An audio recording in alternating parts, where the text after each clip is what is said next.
next section about production notes. We're going to be covering framing your shots for maximum visual interest and sensitivity to your subject, the dangers of autofocus, smart focus, and auto light adjustment, the reason that why every shot needs to have a reason and why filler is not a good thing, how to prepare your set and everything having a reason, the smallest cast to tell your story, how to find that cast, never talk through a shot, and ambient sound.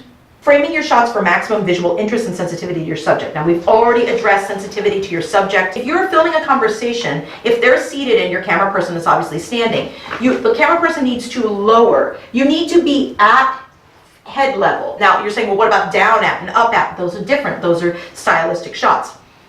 The camera needs to be an actor in the scene. The camera needs to be in the action, in the moment. Everything else is too aloof. Then it becomes too obvious that we're making a film as opposed to watching real life. So look for what is interesting. If you want to change up your angles, change up your angles. Especially if you don't know your location well enough when you're writing your script and you're like, just change them. Like I said, change them on the script. There's always a way to do it. If you find the location is more beautiful, you want to shoot through a lattice or through grass, do it. You know, always go for the more interesting shot. Never be afraid that you're going to get in trouble with distributors. The distributors, what they care about is that your pacing is not altered. Or obviously your story. I mean, my gracious, don't change the context of your story. Okay, the dangers of autofocus, smart focus, and auto light adjustment. Okay, turn that crap off.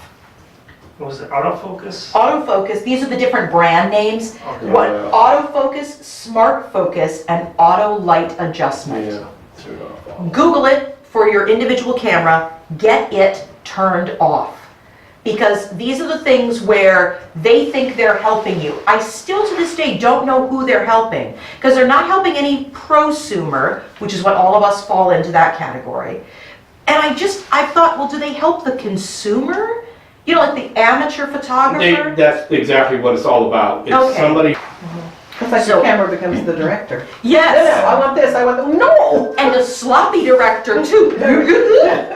All right, okay, so we'll stop here and then we'll restart. Okay, every shot has a reason, no filler. Now, I believe we even used the word filler earlier today when Bill and I were talking about like the scenery out the window. And he was like, you know, filler, or I said, yeah, filler.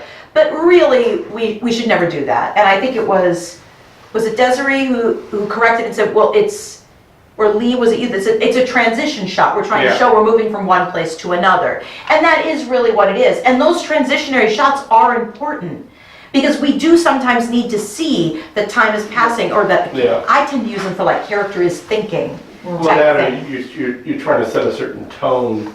Yes. You know, and so you're trying to, like you said, we were talking about shooting it out the car as the car drives by, and then you're shooting out the window.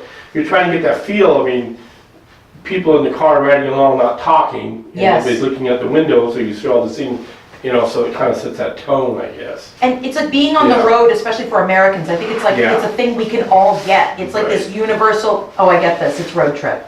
Yeah. Right. This is kind of a little off subject, so if you okay. Have you heard of the expression "pope in the pool"? No. It's the scene where you have to explain some backstory and you try to figure out a way to do that. So I am a jerk. I just call that required exposition. Right. And I always say to people, you can have exposition, but you can't have required exposition. They go, Jennifer, we all have required exposition. At some point, somebody's got to explain it. Someone has to give like some, and I'm like, it is your job as a writer to work that in and make it as natural as possible, even if it takes you 5 scenes with little hints dropped here and there. It is your job to not just have, hello, my name is Jennifer, and now I'm going to explain it all. I mean, I hate that. so it's, you know, I think that's probably, those are probably good examples. Yeah. Okay? The kind of jaded, sexy, I really like Blade Runner, so I mean, I can't say anything wrong. So that, you know, the really jaded, sexy, husky narrator opening a film. Oh yeah. You think it was bad, you think it's bad for you, it's really bad for me. You know, whatever that is. Okay, like, I'm a sucker for that. I know it's just exposition. I know it's setting up the world, but I'm a sucker for it. Scrolling text, unless Yeah. you Star Wars. Yeah. Oh my God, you're not doing it. We're going with it. There we go. But admittedly, I think if one of my partners was constantly sending me stuff that opened with like sexy Yeah, voiceover, I'd be like, babe, you know what? Here's a challenge. I love you so much. How about no VO in your whole next piece? Just try it. Just try it. We can explain through dialogue. You can explain through dialogue, you can explain through imagery. I always feel like when you have that required exposition, Yeah. what's the most creative way you could get it? Push yourself, not the easiest way, but the most interesting way. Okay, signs. Yes. I know, I'm asking people to separate the artist from the art, but I just want to say signs. Yeah. And not everyone likes M. Night's work, So that was. but I just want to say signs. Yeah. If you watch that as a filmmaker, just the little things, like the fact that he was a priest Yes. and now he's not. All of the, you're actually told that Yeah. just with imagery Right. prior to him saying, Right. I'm not a priest anymore, I'm not a administrator, or whatever, pastor, Yeah. whatever word he uses.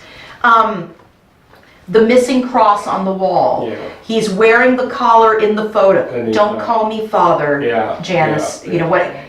Those little things are so much better. Or what about the fact that in that film, when the father has, when Mel Gibson's character has his flashbacks to the night his wife died, Yes.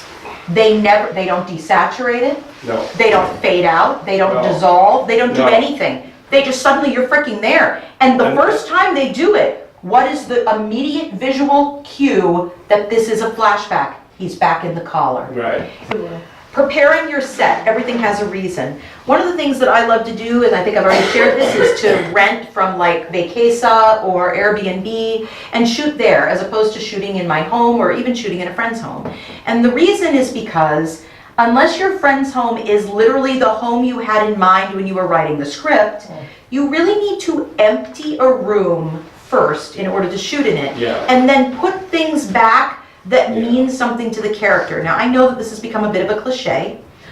People were like, well, no one really does that. There's a bunch of crap in anything. And I'm like, no, I do it. Because everything on the shelves, everything on the tables should be of your character, of the film, not just like a bunch of crap. You know, it's a visual medium, so you need to pay attention to your visual. Everything should matter, and especially in your shots. Like, is there like a book, if there are bookshelves behind your character, and there's one spine that's bright yellow, if the eye is drawn to that and you want your eyes on your actor, get the book out of there.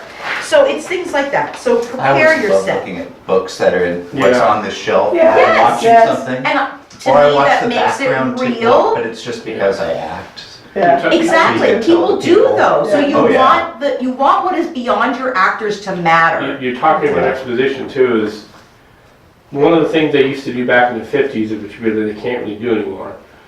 If they wanted to quickly tell a quick story, Yeah. newspaper headline. Oh, yeah. They used to do that all the time. Well, of course, newspapers are all gone now. Magazines are all gone. So it's kind of that tactic Yeah. of quick exposition. Yes. 5 seconds, and automatically you know what the whole story is. Yeah. You know, Martians invade, you know, that's all you need to know. And, you know, there's also, look at your genre. You know, be Yeah. well versed in your genre. What are the expositionary tropes of your Yeah. genre? You know, like obviously, if it's the end of the world and you're starting before the end of the world, it's Right. the news forecasts. Exactly. Even Signs uses that. Yeah. In fantasy, in high fantasy work, you know, often it's something like the Bard. Yeah. Or strum, the dragons are coming, strum, you know, whatever it is. So you can use those tropes if you so desire to use those tropes and to have exposition. Finding the smallest cast to show your story well. Don't bring your friend who's a gaffer on your set. If honestly you're like, the whole thing shoots outdoors in a park. I'll have a reflector, but I really don't think we're gonna need a gaffer. Find them something else to do. I see some of our partners have these massive casts because they have so many friends that want to help them. Yeah. But don't just whittle your cast down. I'm not your cast, I'm sorry, you guys, your crew. Crew. You guys know I'm talking about crew here. Whittle your crew down so that the folks that are there with you are actually helping to move the production forward at the pace that you want to be moving, which is 24 shots an hour or faster. So the smallest crew to tell the story, okay. You know what, the funny, it says cast. But even tasks. Yeah, but Yes, But and it's both. actually, you know what, Both. maybe this isn't a typo. Yeah. Because No, it isn't. maybe It's both. what I meant to Yeah. talk to you guys about is, especially with your first project, Yeah. or your first project at least in modular method, don't go huge. Again, I'm coming back around to do anthology events. Don't go huge at first. Now, so find what is the smallest cast and what is the smallest crew to be able to tell the story that you want to tell. But don't just add in extra people to add in extra people. Yeah. In our short film Trade, it was supposed to take place at a busy high school, but the main character only ever interacts with one teacher, one principal, and 4 boys. Am I supposed to get 40 kids to literally walk up and down halls and come all the way to Port Orchard? No. What did we do? We added in the sound of busy hall classrooms, again, Foley artists, and people were like, oh my God, that's incredible. Or stock footage. Yes, and actually, to be honest, in another project, I have used stock footage of a classroom before. Right. Now, I've also done it the other way. We had a feature film where we literally did, I think we brought out 60 kids. Jesus. But I wouldn't want to do that again. It was exhausting, it was expensive, because you're feeding everybody, as you said, Lee, you're feeding everybody at the least. You cannot have actors on set for longer than 4 hours and not feed them. You can't. You can't. I was gonna say, and also when you have too many extras where they really don't have an important role. Right, they just. sit around It's to that that. they start to lose energy and interest, and that Yes. bleeds over into everybody and all of your Yeah. actors. Yes. It's better to have less people and give more lines to people so Yeah. they feel a sense of purpose and they Yes. really they can sink their teeth into And something. belonging. Yeah. They belong here. They're important to this What story. if you're in a public place Mhm. and, and other people are far enough away Yes. and there's like a bokeh and stuff and it's kind of all blurry and, Yeah, totally fine. okay, Yeah. good. And actually, just if they're far away, if you can't make out clear facial Right. features, Okay. it's okay. It's totally fine. All right. So other things in this segment, do not talk through a shot. Because there's this thing called ambient sound. So like, let's say the shot is a character walking across a park, and you're like, and action. Okay, great. So now walk along the Wow. path. Great. Okay, so now pause at the bench. Oh, you see a piece of trash. Pick up the trash. Great, and keep going. Oh my God, I will kill you. Because what you're missing there is ambient sound. Because you could say, well, there's no sound here. No, dumbass, there's always sound. There's always sound in every shot. Sometimes it's called ambient sound, which means there's no dialogue. There's just the natural sound of the space. Don't make because like for instance, Max had a project that he edited, and he had to, of course, take that out. Every Yeah. time the director talked through a shot, he had to take it out. And then he's spending extra hours trying to find ambient sound that sounds like it's Yeah. in a parking garage, Push in there. that's in a park. And I'm like, oh my gosh, these are minutes of his life. He'll never get back. He could have been watching YouTube during this time. So it's that is something you just don't want to do. People just think because there's no dialogue that they don't have to worry about the sound. You always have to worry about the sound. If you must talk through a shot, which right now I'm tired enough that I can't even think of any reason why you need to talk through a shot. There isn't any. But if you would need to talk through a shot because an actor is scared or uncertain, then time your shot. Very easy to time your shot. The camera tells you how long it is. And then record ambient sound. The very next take and slate it as if it is, and write on it ambient sound on your slate. Record that ambient sound so that your editor knows that very next shot is going to give them the sound they need. So there's that, and that ends this section. And we'll just go into the next topic. So Jennifer, end here and then go into the next topic. This is our next, oh, I'm sorry, no, it's not. So don't edit this out. Just edit all that crap out that I just said. Every shot has a reason. There is no filler. So I think we touched on this a little bit, Yeah. but let me just circle back around to it real quickly. And that is make sure that what you're showing to show a transition of time or to show the details of the room actually do mean something. So like for instance, that scene that I painted earlier, like Carrie sitting in an armchair gazing into a cup of tea. If we want to show things in the room because we have her in like this beautiful study, which oh my god, like I totally want to do that now. But if we have this like beautiful study, show things that tell us something about Carrie. Like is she a writer and she's struggling with writer's block? Then show the typewriter, you know, which is very old school, but I love, you know, show the typewriter with a paper in it, there's no words, and there's blank paper beside it, or crumpled paper on the ground, things like that. Make your filler shots, your detail shots actually matter, and that will help you be a better writer, a script writer. Okay, so now we'll go into our next segment,